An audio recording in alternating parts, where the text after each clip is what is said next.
ഇന്ന് നമ്മുടെ സൺഡേ ഒക്കെ ആയിരുന്നില്ല. അപ്പം നമുക്ക് 2, 3 ഗസ്റ്റ് വന്നു കേട്ടോ. അപ്പം നമ്മൾക്ക് ചക്ക വേവിച്ചതും ബീഫ് കറിയാണ് നമ്മൾ അവർക്ക് കൊടുത്തത്. അപ്പം നമ്മൾ അതിന് വേണ്ടി ചക്കയെല്ലാം സെറ്റ് ചെയ്ത് നമ്മൾ റെഡിയാക്കി.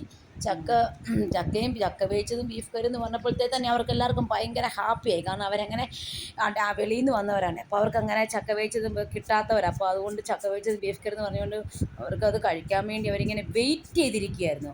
അപ്പം പിന്നെ പെട്ടെന്ന് നമ്മളെല്ലാം റെഡിയാക്കി.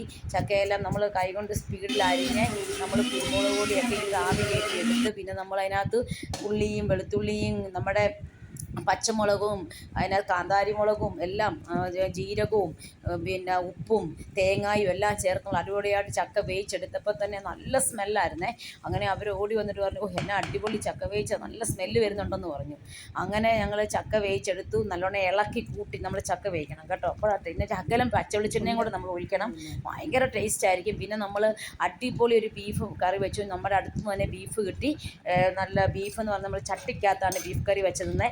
അതായത് നമ്മൾ പ്രത്യേക ടേസ്റ്റ്, എണ്ണയൊക്കെ കുറച്ച് നമ്മളെല്ലാം തേങ്ങാക്കൊത്തും നമ്മുടെ ഗരം മസാല പൊടികളും എല്ലാം ചേർത്ത് അടിപൊളി ഒരു ബീഫ് കറിയും ചക്ക വേവിച്ചത് ഞങ്ങളിന്ന് കഴിച്ചു.